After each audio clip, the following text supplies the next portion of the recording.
Hooray! We did it. All right, friends, let's do it here. Okay. So today's class is on the question, what is race? And I put race in quotation marks because I'm not sure that race is a thing, if it exists or not. And we'll get into a little bit about why and the history of this concept as we go through class. But I wanted to give us that out, that with the quotation marks to consider this concept of race and whether it is even something that that is a concept or not. So starting with our assumptions as usual, I want to talk a little bit about insiders and outsiders, the idea of the human need, the human impulse to distinguish ourselves from others for the purpose of making sure that we're safe. So in the past, before there was any concept of race or any kind of formalized divisions of people groups, people still divided themselves from their neighbors. But the way that they saw those divisions was not considered to be universally true for all people in all times and places. Back when there wasn't transportation other than the 2 feet at the bottom of your legs to take you from place to place, you didn't tend to go very far. And so you had your people, and then you had the other people that were not your people that lived nearby to you in some way. Maybe they were the town over or the tribe over or whatever it was. But for the most part, those people had some things that they shared in common with you. The way that they lived would probably match or at least be familiar to the way that you lived. Their language might be the same or at least similar in some way so that you could communicate with one another, those types of things. There were some things that you could assume you shared with your neighbor. But when we start to encounter things that are different from what we do or what we experience or what we know, that creates some level of disconnect for us. And so we have to try to understand that. And the first thing that we do when we encounter something new is we try to express it in some way. Language is shaped by our experiences. So when we encounter something new, we try to label it so that we can understand it to some degree. But at the same time, that language is shaping our experiences so that we know how to label something and we know how to experience it. Language is also shaped by those experiences. So I want to give you an example of what it is that I'm talking about here. And there are many, many of these, but this one I think is important. So when we talk about Native American groups, American Indians is sometimes what they prefer to be called, the indigenous peoples of the Americas. Typically, they before colonialism, before white people arrived, they would mostly just interact with themselves and then with their neighboring nations. And so you would have the group and their language, their culture, their way of doing things, and then you would have other groups that were in competition with them to some degree or in cooperation with them to some degree. And a lot of times when you had tribes that were warriors or that were in competition with their surrounding neighbors, they would have a word for themselves that they called themselves, but then their neighbor would have a completely different word for them. And that was not always because they had different languages. A lot of times it was because the people who were naming themselves would use the word in their language that meant people, the people. And then the outsiders, their neighboring tribes would call them something else because they referred to themselves as the people in whatever language they spoke. And so the specific example that I bring to you today is the group of American Indians or Native Americans that we today in English refer to as the Apache, and even the people who are identified as Apache tend to call themselves Apache for the most part today. But before white people showed up, they didn't call themselves Apache. They called themselves Ndi. And the reason for that was because in their language, Ndi meant people. So we are the people. And the word Apache was actually applied to them, not by themselves, but by their enemies, by the peoples that were trying to attack them. And so Apache means enemy and Ndi means people. So the way that we identify ourselves, the way that we label, our group and other groups changes the reality that we experience in terms of our relationship to those people, right? We in the language family that English comes out of, French and Spanish and Latin and even Greek, didn't do things that way. They had different words for, we are the Greeks, but that doesn't mean people. Whereas these native groups had this understanding that language shapes our understanding of how we connect to the world and where we fit in.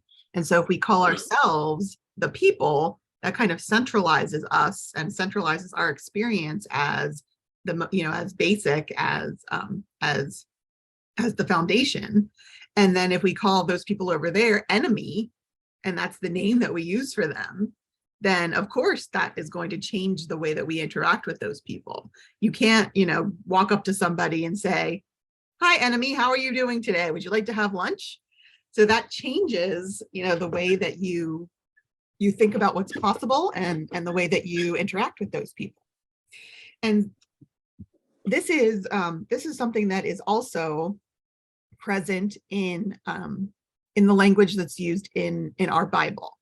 And this happens a lot of different places, but one of the most obvious to me is, I meant that to say Revelation, not Romans. So this is Romans chapter 18, verse 2, and it talks about Babylon. Fallen is Babylon the Great. It has become a dwelling place of demons.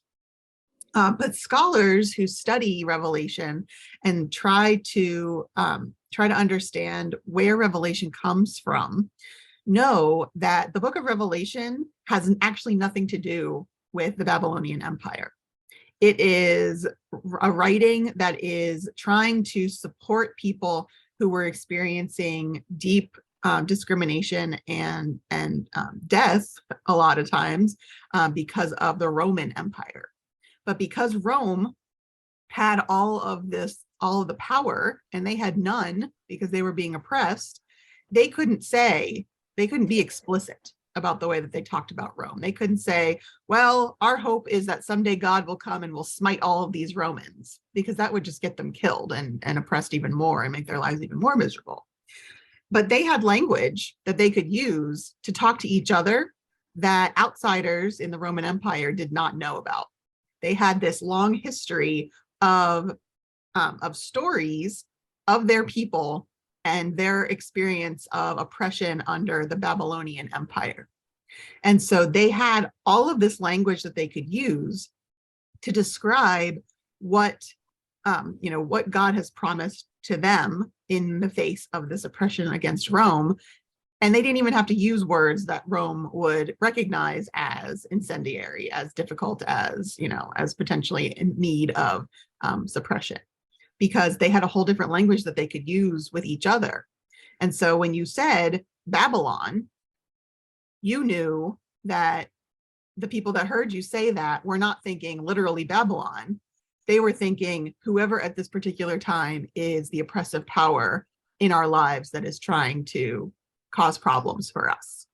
And therefore, the messages that you get in something like Revelation is there to provide hope that that God has promised to deliver us from this, just like God promised to deliver our people from Babylon so many generations ago, and obviously did, because we still exist today. So I say all of this in relationship to this question about race, because the more people come together and have shared experiences, the more they develop this language that they can use and share with one another.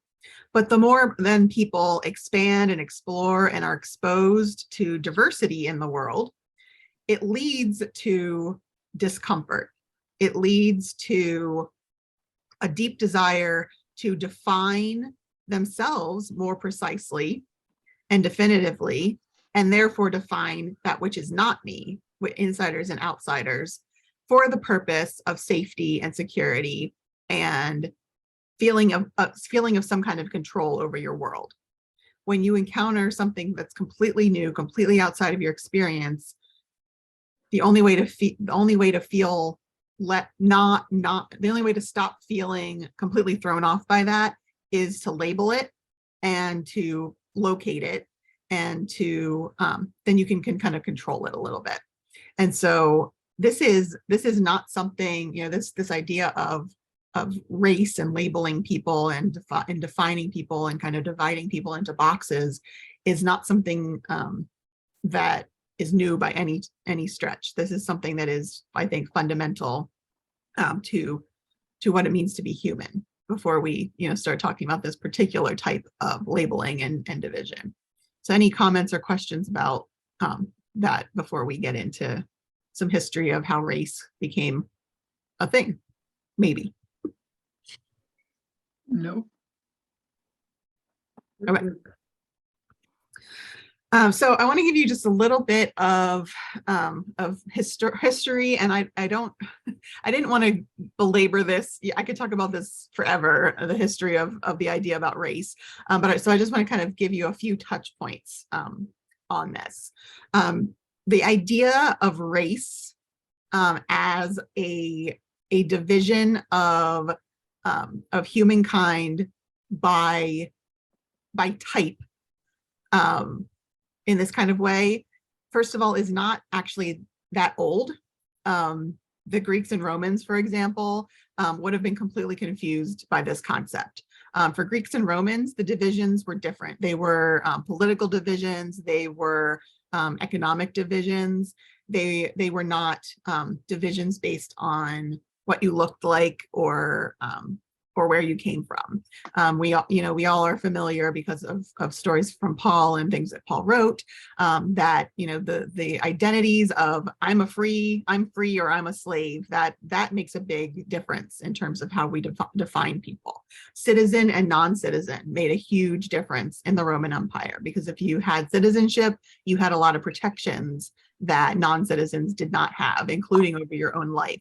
The reason why Paul couldn't just be killed and left on the side of the road was because he was a Roman citizen. And in order to be tried fairly, he had to be sent to Rome to receive that trial. And so he got to live longer and continue to spread his message, because he had to travel to Rome in order to receive that fair trial. Whereas someone like Jesus did not, because he wasn't a citizen. They could do whatever they wanted to him. Locally, whether it was the political authorities from Rome or the religious authorities, or even a random crowd of people out in the countryside, nobody would have cared. Nobody would have looked into the murder of this young man who claimed to have this special connection to God, and his own people threw him off a cliff. Nobody would have cared about that at all, but that's what had happened to him, because he wasn't a Roman citizen. But citizens had rights. And so these are the ways that the ancients in the Mediterranean world understood how we divide people. But over time, these things change, and the way that we engage with newness is the same. It's always, how do I define who I am? And I define who you are, so that I can control this relationship, so that I can feel safe, because I know that what I'm surrounded by is my stuff and my group. And then you as an outsider are not on my in group. So there is some stuff that comes before this, but I wanted to kind of just start with the 16th century, with the 1500s, and think about how essential sea exploration and the spread of exploration around the world by oceans really was to the changing understanding of the world around us as people who are of European descent, or definitely have significant influence of people of European descent and here in the United States. Before sea exploration, before people could hop on a boat and go literally anywhere else in the world, your world map was just the Mediterranean basin. It was what was immediately around that kind of hub of civilization, with Italy and Greece and Egypt, and then slowly kind of expanding into Northern Africa, into Europe. You get into Gaul or France, and then eventually you get into Britain with the Romans. But the idea that that you could have deep relationships with people outside of that region just didn't make any sense, that kind of concept. And so the people that you were surrounded with were more or less what you were used to, what you looked like. And so this idea of dividing people by their skin tone, or by their features, what their physical traits, just didn't make very much sense. But when you can get on a boat and a month later you can be in a place where the people look and behave and speak in a way that you have never seen before, is a shock. I remember the first time Penny saw a Black person. The church where I would take her didn't have any Black worshipers, and so she never saw anyone that wasn't white in church. And we took her. We had to get a new car. I was in a pretty bad car accident, and the car got totaled, and so we needed to go get a new car. And we went to this car dealership, and she was probably about 9 months old, maybe a little less than that, maybe seven months old. So she was old enough to sit up and look around and see things. And she saw her very first Black person, who was also happened to be there that day buying a car. And she was staring, and babies stare at everything, but she was just so taken by this person that didn't look anything like she had ever seen before. And I imagine that is, that's the experience of anyone who gets on one of these boats and goes off into, whatever direction, and lands in China, or, the Americas, or Africa, and, sub-Saharan Africa, and encounters someone that looks and dresses and speaks in a way that is completely different than you. Now, of course, that wasn't Penny's experience, because that person was obviously speaking English and wore clothes that the rest of us wear, and all that kind of thing. But the dark skin is a very clear way of differentiating that is, I can't imagine, what that would be like for someone. And remember, there were no cameras at this point, so you couldn't just, you couldn't see pictures of things across the world and know what you were getting into. When you got on this boat, you could be told, oh, well, the people there are very dark, but you don't know what very dark means until you see it, right? And so before sea exploration, we didn't really have this sense of global differentiation of peoples, because you didn't need it. You didn't encounter them to that kind of extent, in that kind of quick turnaround type of way. And so we started to get the concept of race. But at that time, race was a word that was used not to differentiate based on physical traits yet, but more of kinship groups. So, the Celts would have been a race. The Gauls would have been a race. The Mongols would have been a race. Groups of people who are related by ancestry, who share language and culture and clothing and the types of food that they eat and those types of things, where that word was used for that. But then as time went on, we started to get science. We started to be interested in exploration of how the world works and how things are organized. And so the earliest biological classification systems started to develop. Now, this is not something that we would recognize today as, the official biological classifications, but the idea that we can look at the world and we can label and organize living things based on their physical traits was also applied to humans. And so we started to get this sense that human ancestry, human physical traits, like the color of your skin and the shape of your nose and the shape of your skull and these types of things that we use to differentiate different species of duck or something, can also be applied to humans. And therefore we can get different species of human maybe out of these explorations of the different physical traits. And so we get this idea of race meaning not just who you're affiliated with, but race meaning what do you look like? How do you, what do you share in common with another group of people that you can be kind of labeled and put in the same box as them? And then another huge shift that I don't think can be overemphasized is the rise of political states or nations. In the 1800s, this really started to explode all across the world. Now, obviously, Europe had been really into nation states for a long time before this and had been fighting and having wars between, England and France for centuries at this point. But as colonialism rose, which we're going to talk about a little bit more later, and the idea of a nation state kind of spread and was forced upon a lot of peoples, then national affiliation became another way of using this word race. So you can have race meaning the people you're affiliated with. You can have race meaning your physical traits and how those traits label and place you in a particular box. But then you can also have race connecting you to your national affiliation. Am I of the Chinese race, or am I of the Kenyan race, or am I of the Mexican race?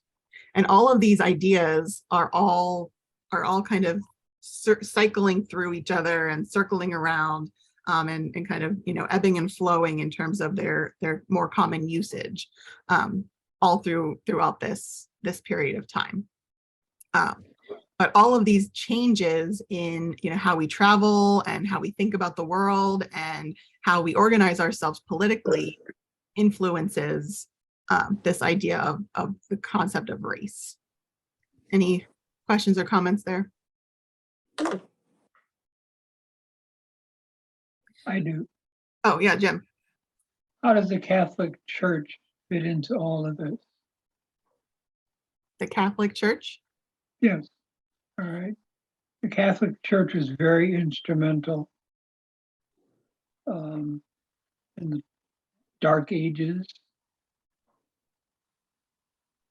They had a huge control over their people. Mm-hmm. Okay. I mean, I saw this. When we lived in Chicago, we went to Our Lady of Grace School and church. And I mean, I can still see my mother saying, you don't date a girl, you don't even talk to a girl unless she's Catholic, and so on and so forth. And there was a big division with that. I mean, the Catholic Church was very instrumental in migration from Europe to this country. Okay. That's how, on my mother's side and my father's side, that was the only way they were to get to this country was through the Catholic Church. Mm-hmm. Okay.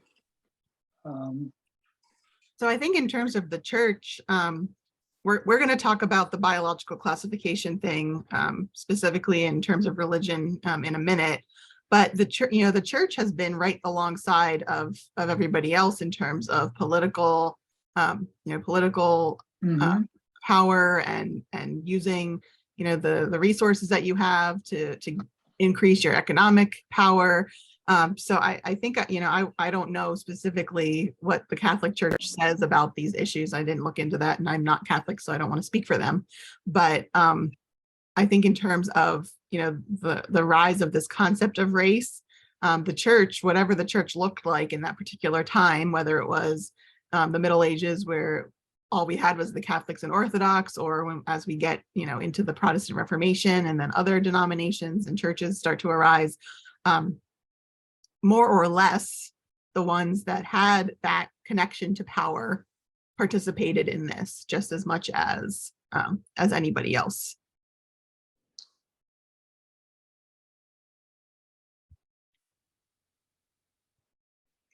But if you want to do some more research into that after this, specifically with the Catholic Church, I'd love to hear more about it. I didn't go in that direction with this class. Okay. So I want to spend a lot of time talking about then what happened with this biological classification thing as it developed and became worked its way toward genetics, I guess would be kind of where we're going with this, and the concept of the three great races. So part of what we get when we start to look at Darwin and things like that is we start asking questions. So we notice that there are all these different types of ducks. They're all different colors, they're all different sizes. Some of them have longer arms or some arms. Some of them have longer wings than others, and some of them have shorter wings, and some of them have short bills, and some of them have long bills, and some of them have wide bills, and some of them have skinny bills. What makes a duck a duck? And how are all of these ducks related to one another? And are they related to one another, or do they just happen to look similar to each other, and one's a duck and one's not a duck at all, and not connected to the other in any way? It just happens that they now look this way.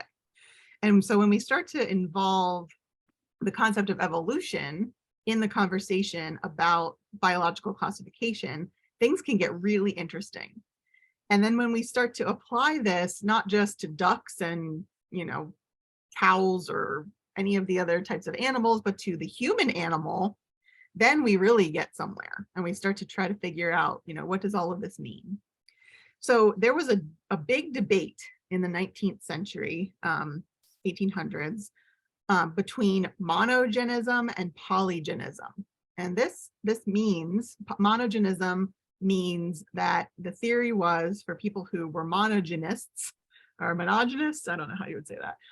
They believed that all humans, regardless of their race, were descended from one source.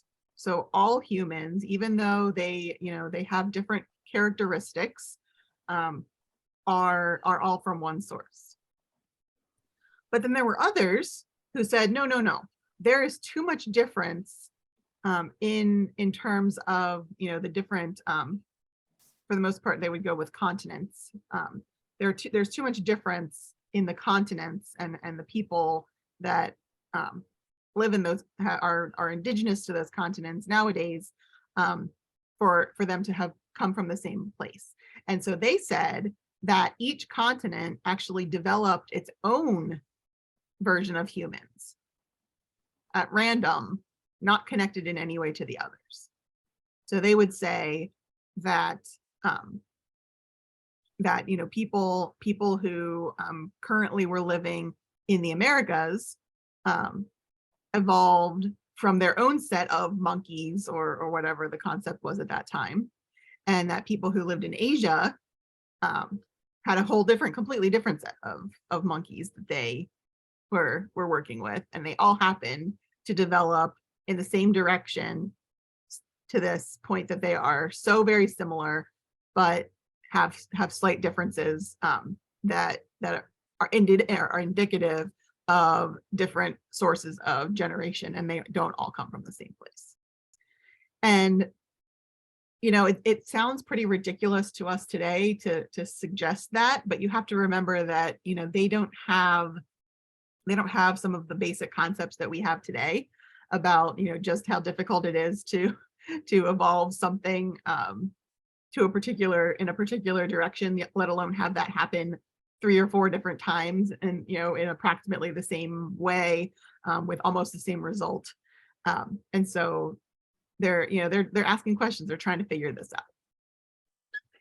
out. But I will say that there is some impetus for why we would get somebody to be a polygynist, because people don't do science in a bubble, just like they don't do theology in a bubble. They are influenced by the world around them. They're influenced by politics. They're influenced by economics. They're influenced by the social will, the direction that the people kind of are going in.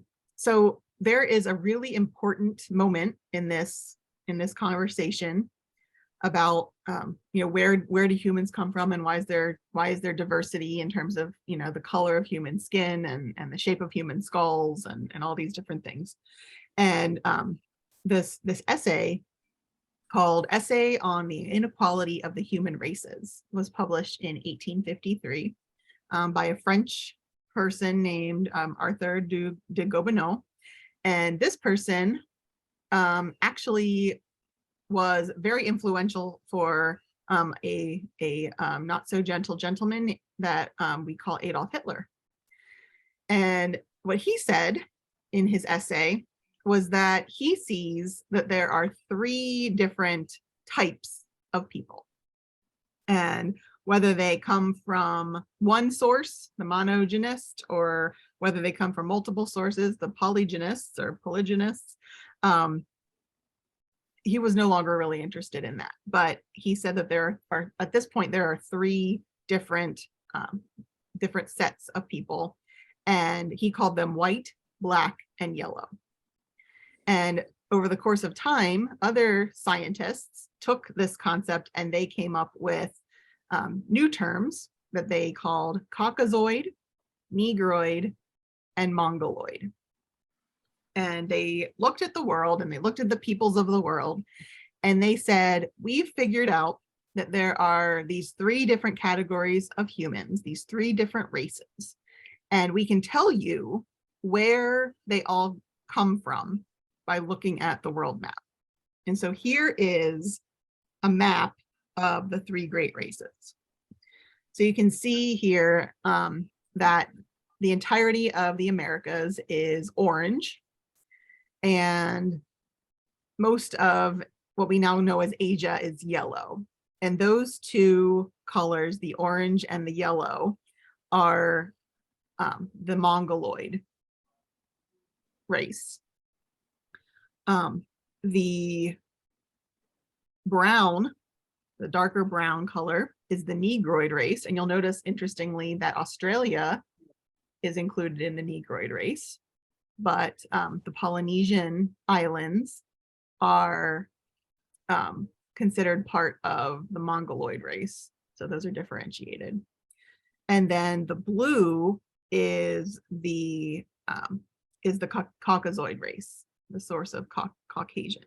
And there you'll be interested to note, given our current political situation, that included in the Caucasoid race is the Middle East and Northern Africa. People of Arabian descent are considered under this categorization to be white. There is a little bit of green in there in the Indian subcontinent, and that's a place where at least the person that made this particular map didn't really know what to do. Are these people Asian, or are they European? Maybe they're a little bit of both. We're not really sure what to do with them. So they got green on this particular map. But we've got basically the three great races. We've got the Caucasoids, the Negroids, and the Mongoloids. And each of these has particular traits that are associated with them.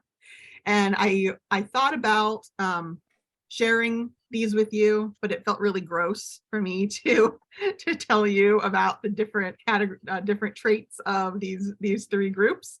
And so I will just tell you that you will not be shocked to know that all of the positive traits go to Caucasoids and all of the negative traits go to Negroids and Mongoloids. And I'll just leave it at that. So we have to ask the question at this point, since we are, this is a Bible study, this is a Christian group that gets together.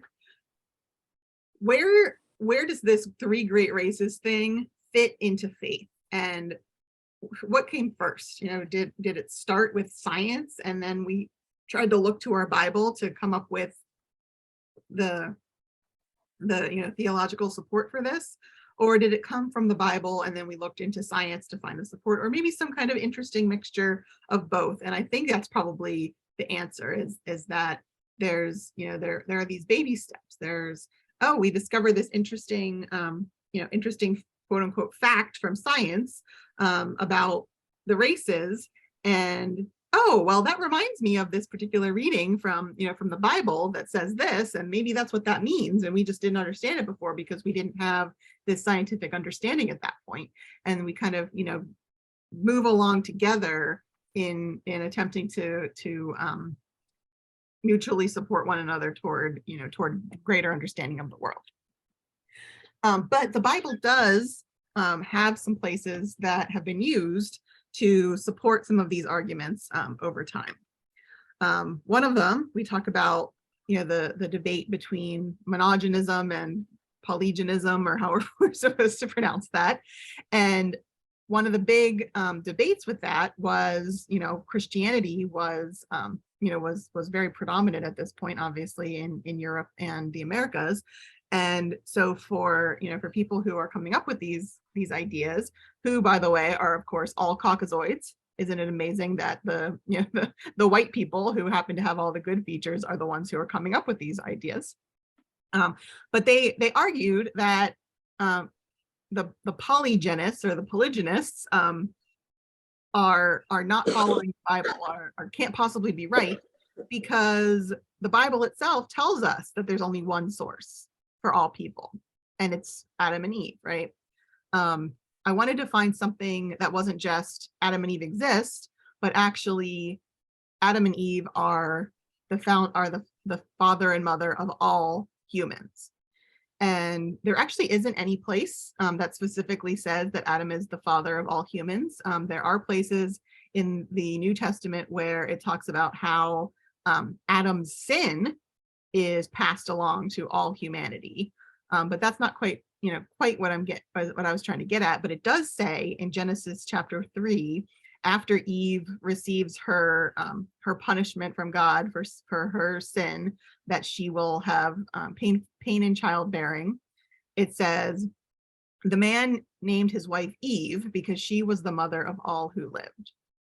And so this is the most explicit place that we get in the Bible that Adam and Eve are considered not just the first man and woman, but also the parents of all of humanity, not just one continent's worth of humanity, but all of humanity. And then therefore that's where we start to add on to all of our theologies. You can't inherit sin if you believe that that's how if you believe that you get sin from Adam in a literal blood kind of way, you can't inherit it if you don't have Adam's blood. And so there's a lot riding on this idea of Adam and Eve as the parents of all humanity. But in terms of the three races theory, there is a very specific story that is used to supposedly support this from Genesis also. So I'm going to read to you this story from Genesis chapter 9, and I just put a little bit of it here for you to read along with, but I want to read you this whole story. So this is after the flood, and they've found dry land, and Noah and his family have parked the ark and gotten all the animals out. It says the sons of Noah went out of the ark. Who went out from the ark were Shem, Ham, and Japheth. Ham was the father of Canaan. These three were the sons of Noah, and from these the whole earth was peopled. Noah, a man of the soil, was the first to plant a vineyard. He drank some of the wine and became drunk, and he lay uncovered in his tent. And Ham, the father of Canaan, saw the nakedness of his father and told his two brothers outside. Then Shem and Japheth took a garment, laid it on both their shoulders, and walked backwards and covered the nakedness of their father. Their faces were turned away, and they did not see their father's nakedness. When Noah awoke from his wine and knew what his youngest son had done to him, he said, "Cursed be Canaan, lowest of slaves shall he be to his brothers." He also said, "Blessed by the Lord my God be Shem, and let Canaan be his slave. May God make space for Japheth, and let him live in the tents of Shem, and let Canaan be his slave." After the flood, Noah lived for 350 years. All the days of Noah were 950 years, and he died. So this story is about these three brothers, one of whom does something naughty and looks upon the nakedness of his father in the tent. We don't really have any historical understanding of, what was taboo about that, what this could be referring to. Did he do more than just look at his father in his nakedness? We don't know. There's a lot of speculation about, what this means and why this is such a big deal. But the point for people who subscribe to the three races theory is that these three are the sources of these three great races on the earth. And so later in the story, in the next chapter, it gives us the children of these groups of people. But here you'll notice this is really interesting. The only one of these characters that has a child is Ham, and it says explicitly that the son of Ham was Canaan. So it's actually Ham who does whatever it is that he does with his father in this nakedness and causes this curse to be laid out. But who gets the curse? It's Canaan, his son, not Ham himself, but his son, Canaan. Why would that be? Well, the people who are writing this story are Israelites, and their great enemies at the time that this was written in the land of Israel were the Canaanites. And so they want to make sure that they are explicit that there is a reason why God loves us and hates the Canaanites and wants the Canaanites to be dead. And that really helps them out because they happen to be at war with the Canaanites constantly and killing them left and right. And if they have a law that says thou shalt not kill, then what are they supposed to do with that when they're talking, when they're working on slaughtering villages filled with Canaanites? Well, if they have this story about how the blood of Canaan is spoiled by his terrible father and this awful thing that he did, and he's been cursed, then we're not doing anything wrong. We're helping God to fulfill this curse and to punish this line of Canaan. And so it's, it all kind of wraps itself into the way that we use theology to approve of our own, of our choices, of our politics, of our economics, of our power grabbing. And we've always been that way. But as time went on, this story started to be used in even bigger ways. So you can see here, this is a map of where the children of Shem, Ham, and Japheth went. So you can see that Shem is in the blue. So Shem, the tribes that are named after the sons of Shem that are listed in the genealogy in Genesis mostly occupy the Arabian Peninsula. So Shem is the people of the East. So Shem eventually then the story goes, becomes the Mongoloid race. Japheth is represented in the pink or the red. And all of those tribes that are listed under Japheth and his sons and the names that come into tribes from that list are to the north of the Arabian Peninsula, to the north of Israel. And so Japheth is understood to be the source of the Caucasoid race. He goes to the north and the west and populates Europe. And then Ham is the yellow. Ham is Africa. And then there's a little bit of yellow there all the way on the far edge of the Arabian Peninsula, Ramah and Padan. And Ramah is actually an interesting one because the most famous reference to Ramah is the mothers crying because their children have been killed. They're mourning at the on the banks of the Euphrates in Babylon because their children are no more. So there's obviously some negative connotation with Ramah also. But Ham populates Africa, and so all of the Africans are descended from him, and therefore we can say that Africans not just are biologically inferior to whites and even to Asians, but they are cursed. They deserve to be treated in this way because God said so long ago because of whatever it was that Ham did to his father Noah. So I want to talk a little bit about this concept of how the Bible is used and abused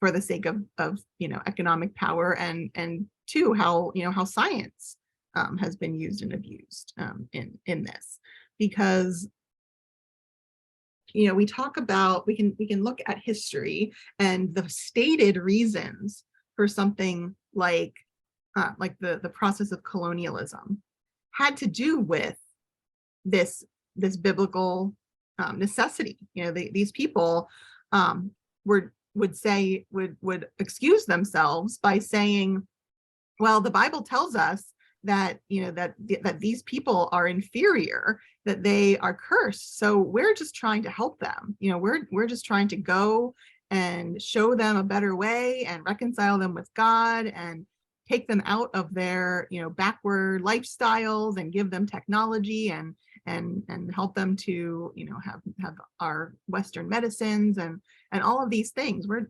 That's all we're trying to do here. And then we use science, and we use theology to support that those excuses that we make. But when we're really honest about our history as Caucasians, as Caucasoids, as part of this race of people that claim superiority, what was it really about?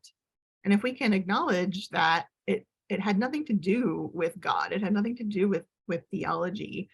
Maybe individuals thought that they were going off to help these people and bring God to them, but ultimately it was really about power.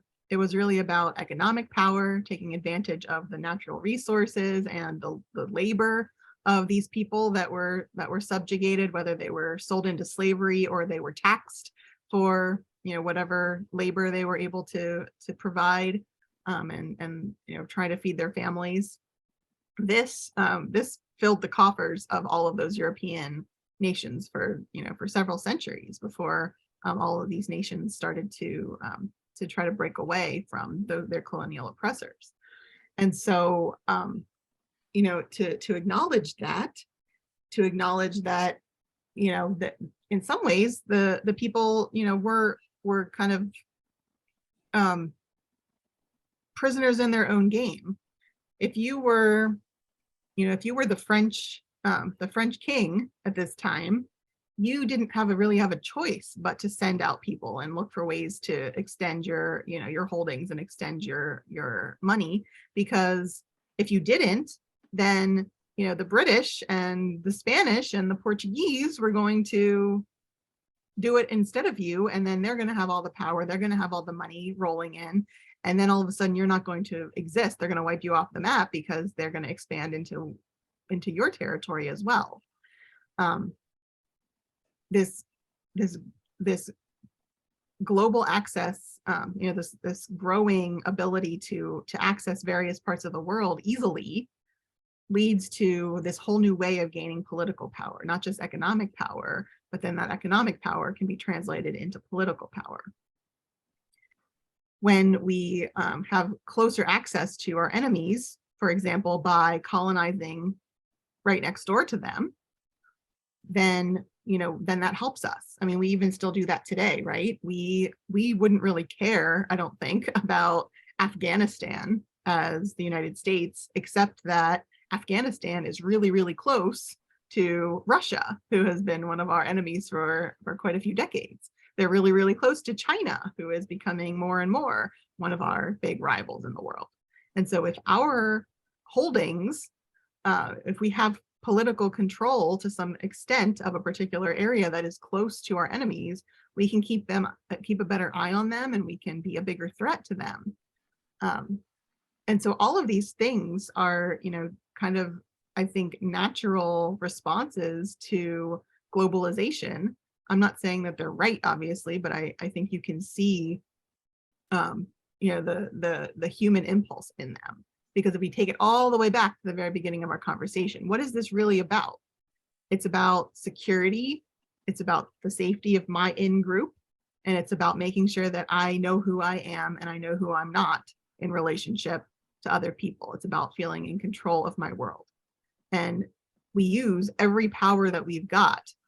We use every avenue that we can get our hands on to maintain that. That's part of, who we are as humans. And unfortunately, when you start getting more technologies and more, more awareness of the world, then that's going to expand, and then it's going to start hurting more and more people who get in the way of that struggle.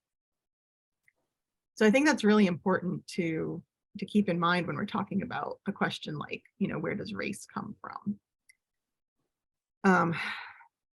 Additionally, when we think about, the aspect of science, and I believe, that science is a tool in all of this. I don't think science is good or bad in and of itself. But scientific advancements result in changing understandings of these concepts like race.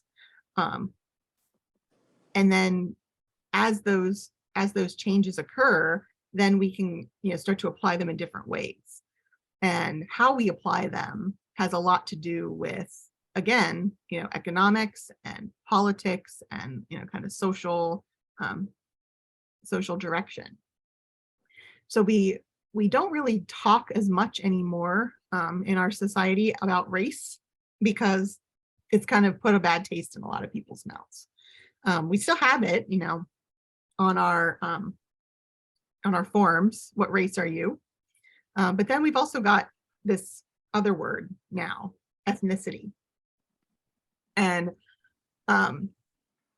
this has mostly come forward because of scientific advancements in genetics and trying to understand, again, what are the similarities, what are the differences, and where do those differences come from?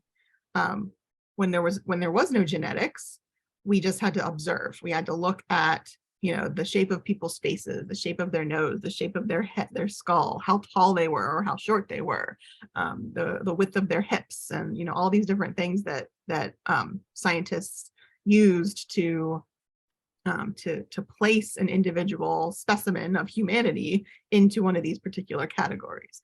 But then as we get genetics involved, it becomes a lot easier to try to find that source of the differences, because we can map a genome now, and we can look at what is different between somebody who has white skin versus somebody who has black skin.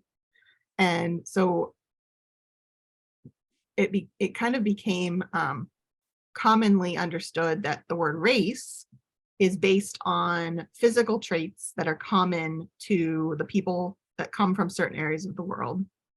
But then as ethnicity is a little bit different. Ethnicity is based more on shared culture, language, history, that kind of thing.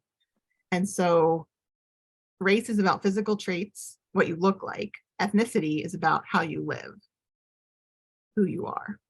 But we do, I think, in our society today, kind of use those words interchangeably sometimes and mix them up and don't quite exactly know what it is that we're talking about. And I think that's on purpose because we don't think too closely about this. We don't want to think about, the implications of all of it necessarily. And I think that comes from this idea of racial essentialism, the idea that your biology defines who you are, which is kind of one extreme.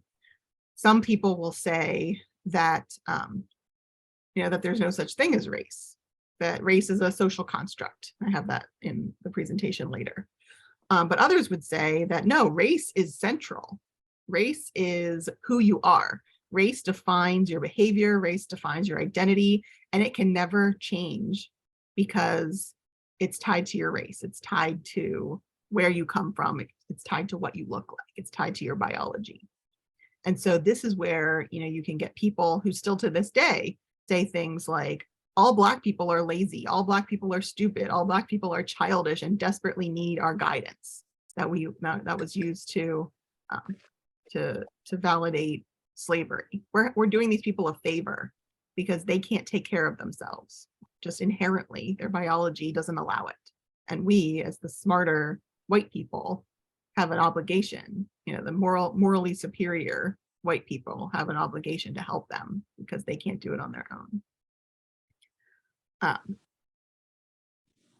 So we have to really grapple with how, even if we don't believe these wild things like racial essentialism, how do these concepts weasel their way into the assumptions that we make about our relationships with other people historically and currently, and how do those assumptions then turn around and influence the way that we interpret and understand the world around us, including our scriptures and our understanding of who God is and who we are and how we ought to behave in the world. Because if we can't do that, if we can't be honest about the way that those things influence each other, then I think we're going to be very easily led astray and end up in one of these places like racial essentialism. Anything to comment on at this point? I'll take a pause. No. This is just really a dumb statement. But, no dumb statements. But I have never understood equating the Asian race to the yellow race. Mm. I don't understand where that color came to be affiliated with them. I don't know. Do Asian people look yellow? I honestly have no idea. I've never seen it, but who knows? And then for Hitler's benefit, didn't he identify Jews as a race? Yes. Yeah, how did they fit into all of this? They're not. So that's kind of where that's where we start getting our terms confused. If you look in the dictionary and you ask what is race and what is ethnicity, it will have these very defined things. Like I said, race is about physical traits, ethnicity is about culture. But we use these words interchangeably, or we use them in opposite ways a lot of times. sometimes because we're uncomfortable with the other word. We don't want to use the word race because that's, that's a charged word these days. And so now we use ethnicity instead, but that's not really what we mean when we say that. What we mean is race, right? But we don't want to say that word. And so it gets all really completely mixed up. But if you live in a world where the idea of race is about this fundamental, unchangeable identity, it influences your behavior, it influences who you are at the core, it influences your potentiality, your worth. Obviously Hitler wants to take advantage of that because he wants you to believe that this is not just about, this is not just about culture, this is not just about the way you were raised, this is about fundamentally in your DNA who you are. If you are of the Jewish race, you are greedy, you are evil, you are selfish, you are not fully human because you can't see another person as human. And therefore, you don't deserve to be treated like the rest of us do. Because fundamentally, you can't change. This isn't about, we can't take these children and retrain them because they're going to grow up and be just like their parents, even if we take them away from birth. Because it's not about, what they learn. It's about who they fundamentally are at the core. This racial essentialism thing is nefarious because it can teach people who have a lot of power that that another human is not fully human and they can't change, they can't become fully human. So it's I don't, and there are other other places where this has happened. This isn't just Hitler. This has happened all in all kinds of different places. Anytime there is an ethnic cleansing of any kind, this is what they're doing. They are using racial essentialism, even if they don't use the word race, even if they use ethnicity. This is what they're doing. They're trying to say this isn't about learned behavior. This isn't about disagreeing on how you behave and what's right and wrong and whether it's appropriate to live this way. This is something that is fundamentally part of the core of who these people are that can never change. And the only way to solve this problem is to get rid of them. All of them, even the ones that we want to claim are innocent, they're not, because they are part of this. It's in their blood. And that's terrible. But it happens all the time and continues to happen. Yeah. Ethnic cleansing is happening right now in several places around the world. Yeah. Well, and the hate literature that's being distributed even within our own community. Mm-hmm. Yeah, because that belief that that a certain group of people is by DNA inferior morally and physically and mentally, intellectually, that that clears you to be able to do whatever you feel you need to do to enhance your own power or to maintain your own power. And so we use that to to justify ourselves. And if we can't acknowledge those impulses, because like I said, it's part of our human nature to try to be comfortable and try to be safe. And that's what we're doing. We're just trying to reach that level of security. And that's, when as soon as somebody decides that they're gonna try to gain some power, all they have to do is convince a group of people that they are not secure and under a certain circumstance, and they will follow them to the ends of the earth. I mean, think about Donald Trump. It didn't take him much because we were already looking at our neighbors to the south and thinking bad things about them. But all he had to say was, I will protect you from those rapists. And then look what happens. But the good news is that at least some people started to notice that this stuff wasn't really working out very well.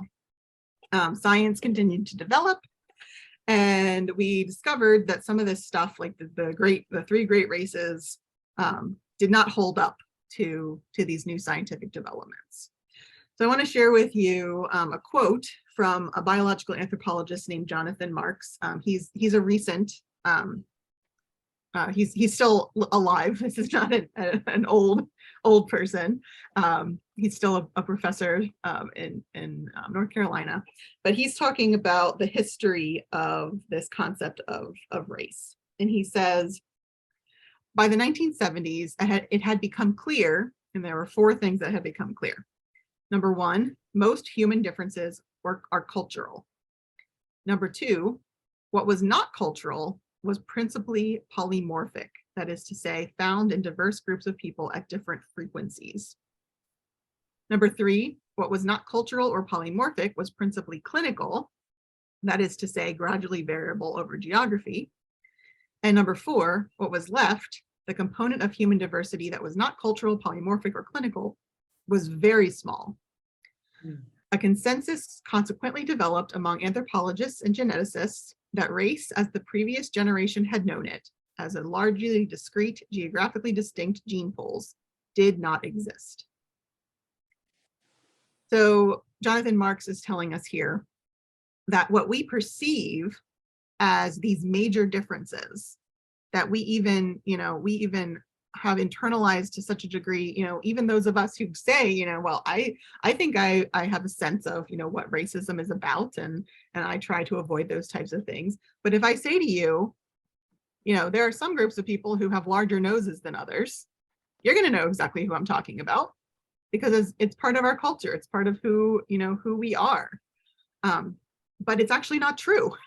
Marx tells us that these markings that we think are physical traits of a particular group of people from a particular area are actually not, it doesn't hold up when you look at the genetics, and when you look at the biological traits.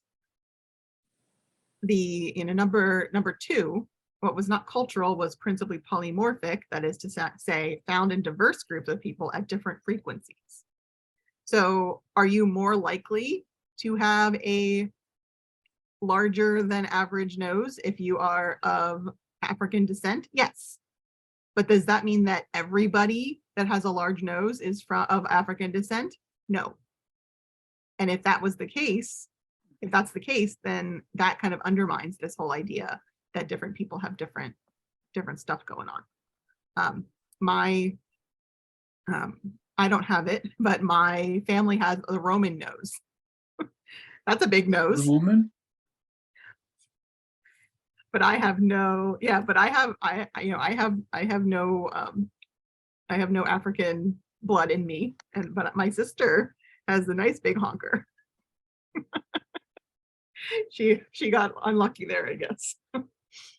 But this idea that we can observe the world in a completely objective way and come up with these concepts and come up with these labels is just ludicrous. And I think that's what Jonathan Marks shows us here, that we can look at the world and we can say, I am looking for this difference, right? I see that I am different from this person. And so I want to make sure that I differentiate myself and my group from this group. And then I noticed that, hey, if I'm differentiating, then I can use that difference to build my own political and economic power. And I do that. And then I use my religion to, excuse that. Well, I'm not doing it for political power. I'm doing it out of the goodness of my heart. But then when we come back around, and now we're looking at this again, and we're saying, okay, so are these assumptions that we make about differences between these groups of people, are they really there? Or are they just part of our perception that we have built for ourselves because they're convenient to continue the status quo as it is? Well, it turns out that that's exactly what this is.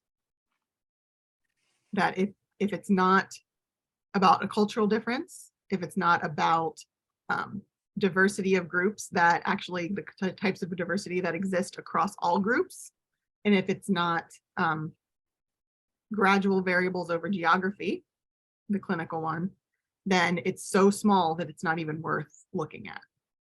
that's the reality when you look at it from a scientific point of view, from an objective scientific point of view. But we don't want to believe that, because what we think we see objectively is what we want to believe, but we've trained our eyes in terms of what they're looking for. So we actually do it the opposite way of what we think. We think that we're using our eyes to observe and then developing theories, but we've already developed our theories and now we're looking to support them, and our eyes are going to see what we want them to see.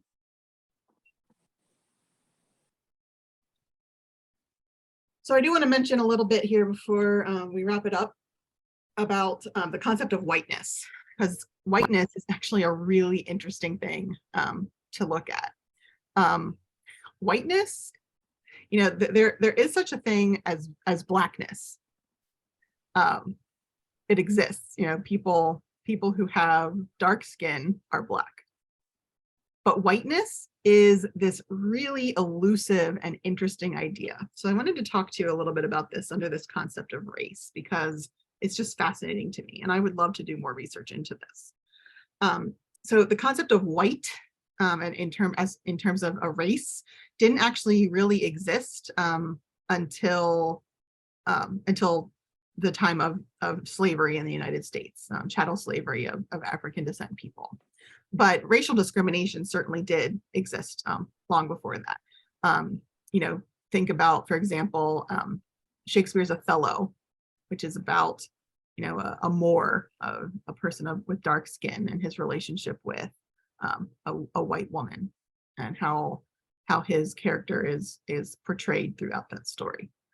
So I'm not saying that racial discrimination didn't exist before the United States created it, but the concept of white did not exist until about that time.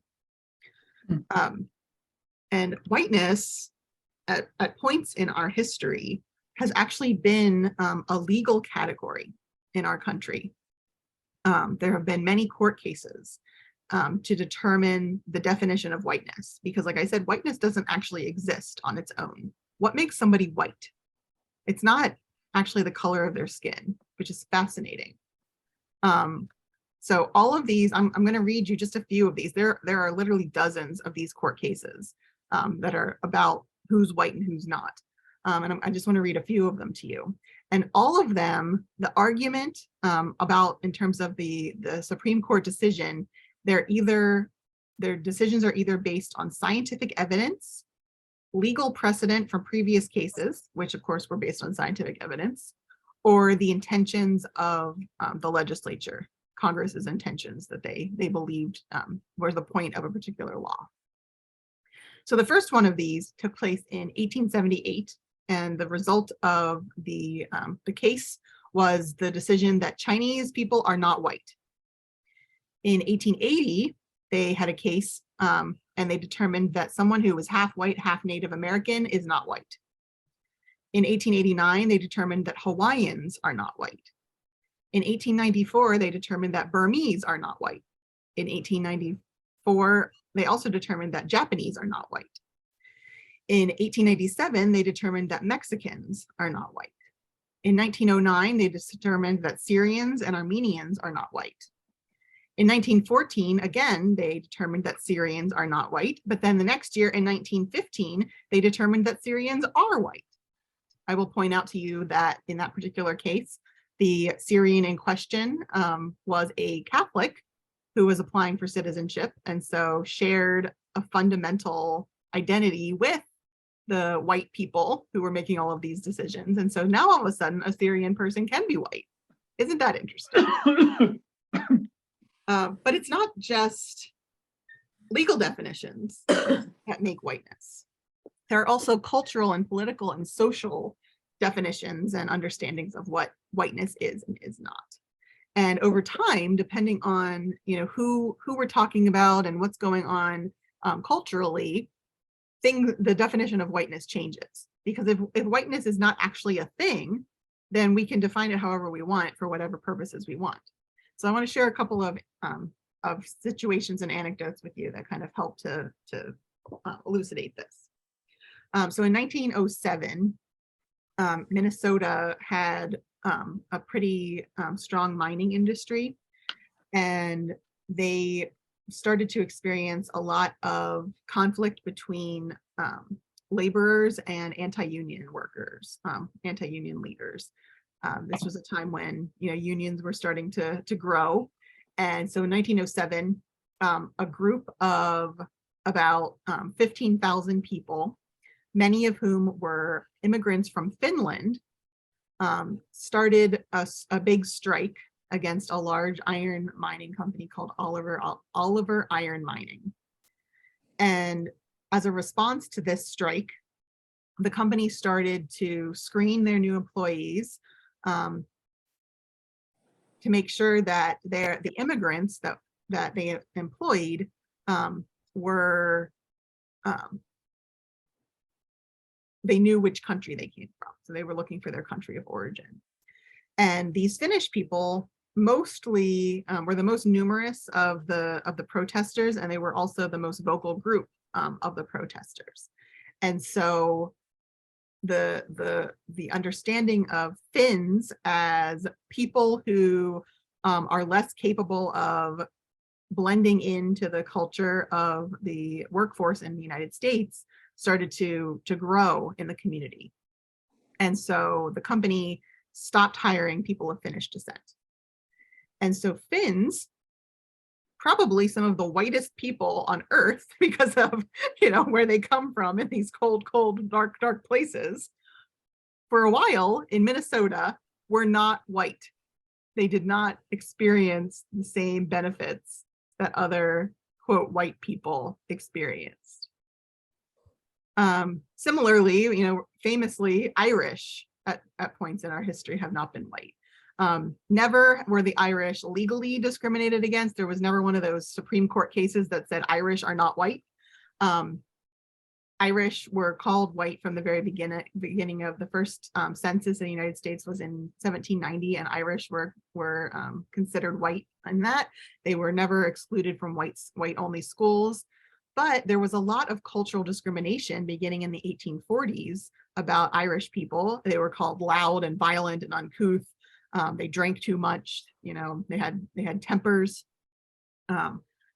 Because when you get a new influx of immigrants from one particular part of the world, again, are they insiders or are they outsiders? Are they a danger to us, or are they, going to support us? Are they enough like us to fit in and increase our comfort levels and increase our security, or are they a threat to our security? Well, this particular group was considered to be a threat because they came in and they were taking all the low-wage jobs. They were desperate. They were starving in Ireland, and they came here and they did whatever they needed to do to survive, and that was a threat. And so they were not white for a while, at least culturally, even though they were legally. People from Latin American countries and their relationship to whiteness is an absolute mess, even to this day.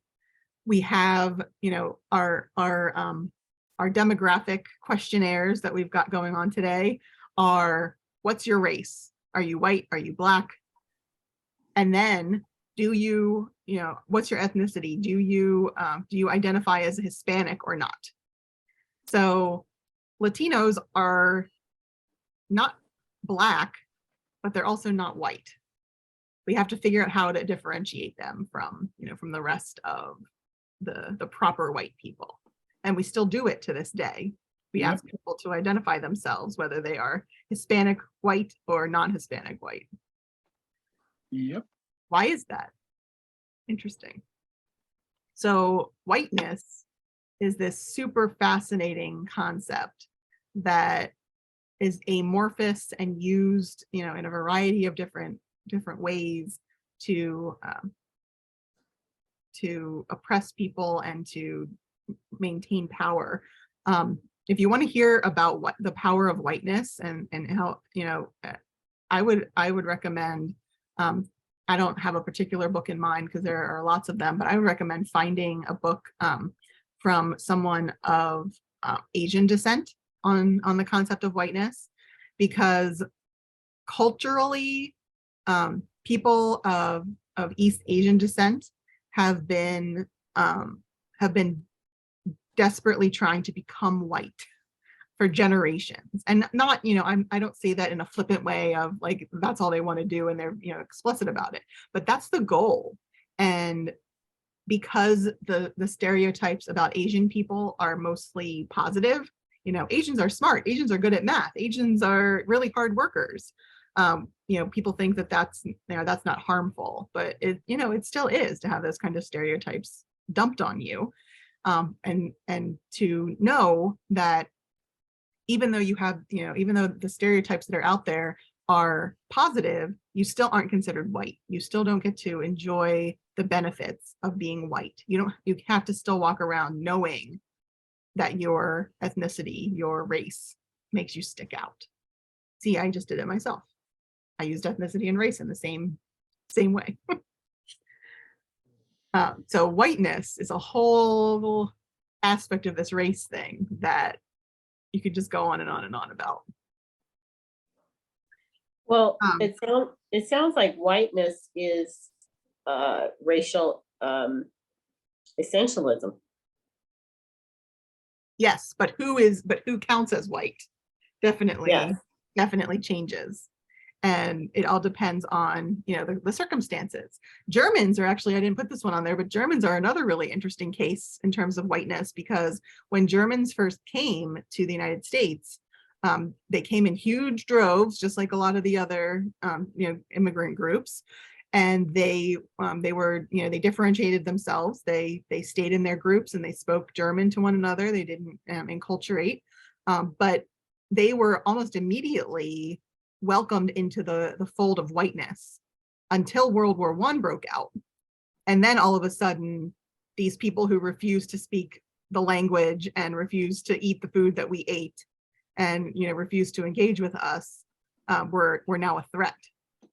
They weren't just those interesting white people down the road. They were no longer white for a while, which is really, really interesting.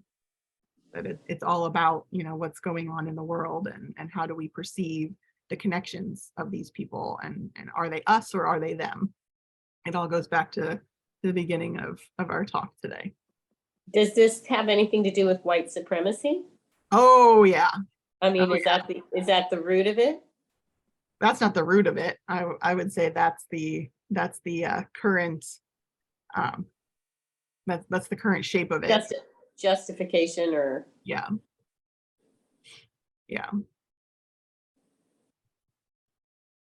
So we're wrapping it up here, but I want to just say a few more things about this race. Race doesn't exist. We talked about racial essentialism. Obviously that's wrong. That's very bad. We don't want to we don't want to be racial essentialists. But I think it's also harmful to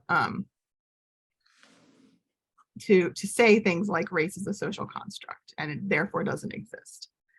Because yes, race doesn't exist. It's not a scientific fact, but it's somehow also of critical importance when we're trying to identify ourselves and determine whether we do or don't belong in a particular group. And so, cultural concepts, social constructs might not be science, but they still impact the daily lives of humans. And so to just dismiss it and say, it doesn't exist, and so therefore it does, I don't need to engage with it, is, I think, the other side of the pendulum to racial essentialism.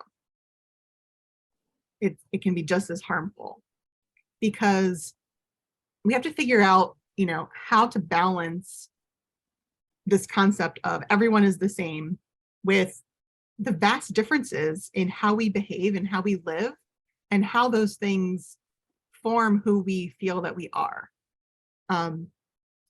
Think about some of the odd things that come out of your family group or out of your region, if you didn't grow up in this area, and think about how proud you are of those differences or how embarrassed you are by those differences. I come from a place where there's a lot of food practices that are different from the rest of the country, because I come from German country in Pennsylvania. And so we have weird foods like Schnitzenepp, and we put sauerkraut on top of things. And so, there have been times in my life when I have felt proud of that. I want to share that. I want to claim my ancestry. But then there are other times where I've felt shamed by it. Ew, why would you put apples in chicken? That's disgusting. And that differentiates me from other people. And so depending on how secure I'm feeling in my belongingness in a particular group, I'm going to hide that part of me so that I can make sure that I still fit into that group. And humans being social animals, so obviously we need to fit in. That's a fundamental part of who we are. And so if we've got like these little things that make us feel that way, then what does it feel like to be Black, or to be somebody that dresses differently than the culture around them? Things that are much more obvious. I can hide the fact that I used to eat apples and chicken. That's really easy. But people who walk around with skin that outs them as not part of the majority, they don't have that luxury. And for someone to say, well, my solution to all of this is to just say race is the social construct and it doesn't exist, that's not helpful to that person, because they experience race every day, even if it doesn't exist. It does for them. And so how do we balance the idea that everyone is the same, but we acknowledge that everybody is at the same time different? And everybody also has different levels of need in different areas because of their history, because of the way that their groups have been treated. Some groups of people have economic disadvantage just because of who they are. And so how do we balance the idea that everyone's the same, but there are groups of people who are going to need additional help to gain equality economically? Or how do we say everyone is the same, but then understand that there are groups of people who have different medical needs? There are these, when we answer questions about our medical histories, we do the demographic stuff because there are certain types of disease that are more common in people from various parts of the world. And so how do we acknowledge that without turning it into a judgment thing? And I think that's really, really a challenge. Oh, I didn't write down who said this. Somebody smart said that race is a human invention whose criteria for differentiation are neither universal nor fixed, by having always been used to manage difference. So if we understand race not as an existing thing in itself, but as a tool that we use to manage difference, then I think that will help us a lot, because it can help us to separate ourselves from that initial reaction. Like I said, all of us are conditioned in particular ways, even if we don't want to be. When I was a kid, we would go down a particular hill into the city of Harrisburg. And as we went down that hill, my mom would say, everybody lock your doors. And she never said why, but if you look out the window, you can see why, because you were going into the part of the city where the Black people lived, driving through there. And that teaches you something. Yeah, Jim. It's the same with my family. Yeah. Everybody has those stories. And it's not, I don't tell you that story because I want you to know that my family is racist, but because we've all used those tools. We've all been enculturated and taught how to use those tools in an implicit way, but to remind ourselves that we are using those tools to manage difference, to go all the way back to that thing about safety and security for ourselves and for our group. If we can be aware of that, even in those moments of encounter and moments of trying to navigate and negotiate, then we have more control over those tools. We don't allow the tools to just, go onto autopilot and continue to harm people. We can say to ourselves, this is the response that I'm having right now. Why is that? When I first started to unravel all of this stuff, I remembered about the story, about going down that hill and having to lock my door. And so when I drove down the street and I would see a Black person at the stoplight waiting to cross the street, and I would stop my car at the red light, and I would intentionally not lock my door, I would pat myself on the back. I would congratulate myself for not being a racist. What? Unbelievable. That's not what we're doing here, right? Not locking my door, but noticing that I'm not locking my door, I think is just as bad as locking my door, because I'm not thinking about, why do I have this impulse and what can I do differently to change myself and to then change, the story going forward. Hopefully, I'm going to work hard enough to break that cycle so that someday my kids don't have to tell the story about how they were taught to lock their door when they saw a Black person. And that's the best I can do. I can be aware of it. I can learn and study and work to unravel some of the harm that I've contributed to. And we can talk all day about those things. But just being aware, I think, is step number one. And so remember that definition. I really like that.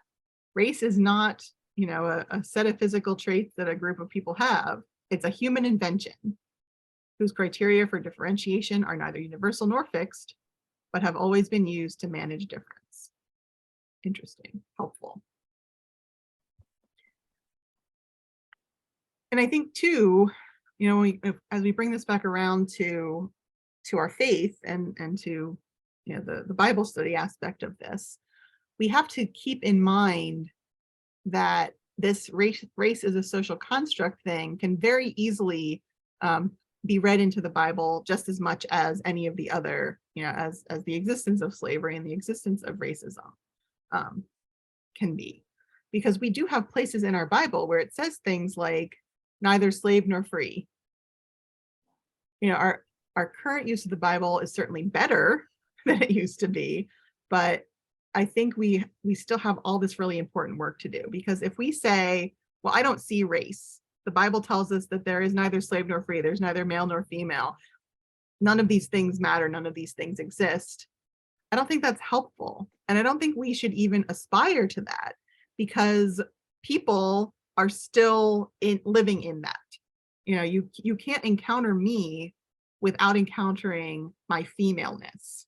You can't encounter someone of African descent without encountering their Blackness. And so if we are truly wanting to meet people and welcome people where they are and for who they are, then we can't discount race, even though it doesn't exist, even though we're not racial essentialists. We can't swing all the way up to the other side. We have to find ways to acknowledge people for who they are. Neither slave nor free is not descriptive of the world today. It is prescriptive. It is where we want to be. It is where God wishes that we could be. But we know that, this side of the pearly gates, it's never going to happen. And so how do we navigate that already, but not yet of our faith? I think is something that's important for us to keep in mind. I know I've been talking forever. We're gonna be done here now.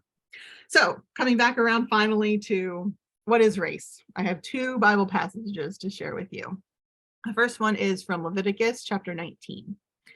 It says, when an alien resides with you in your land, you shall not oppress the alien. You shall love the alien as yourself, for you were aliens in the land of Egypt. I am the Lord your God.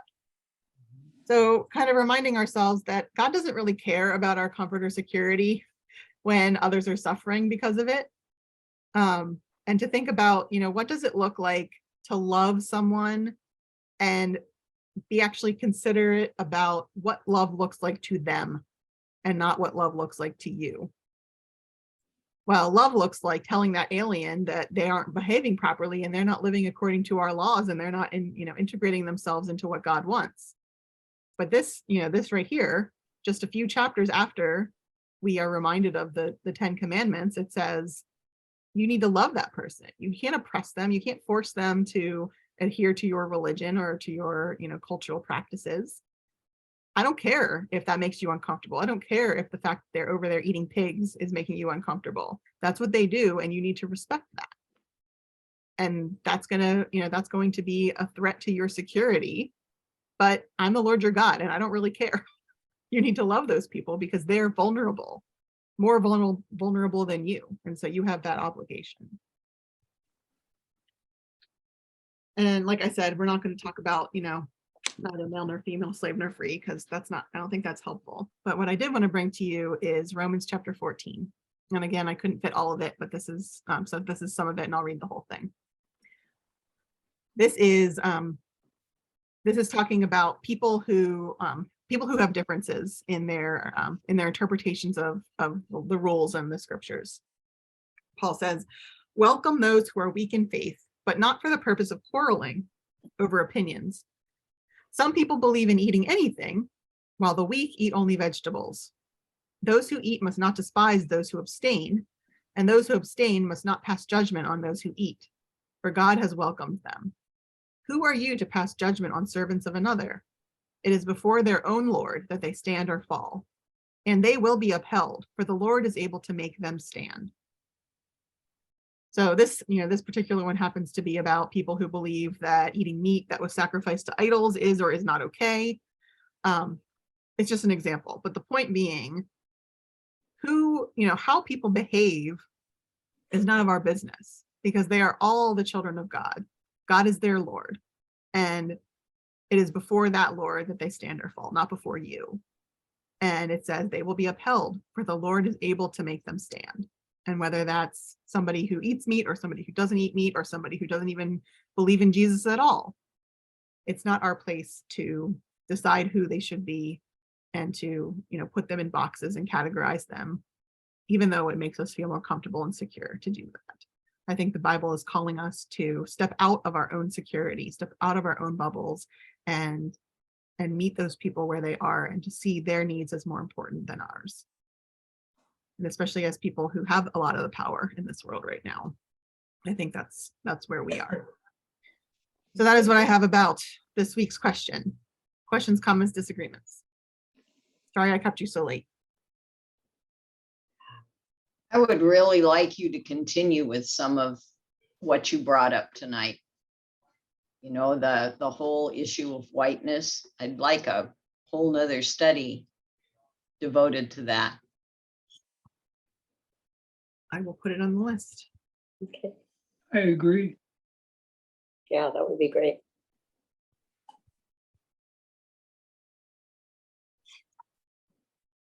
Anything else? All right. Well, next week's question is, how do I cope with gospel inconsistencies? All right. Well, thank you, team. And thank you to our online viewers, because I know we'll have a couple this week since we had some people who couldn't join us. Thank you so much. We'll see you all next week. Thank you, Katie. Thank Sorry you. I was so late. Thanks for Thank sticking you with very me. much. Bye-bye. Bye-bye. Oh, always. Thank you. Good night, everybody. Good night, Good night. everybody.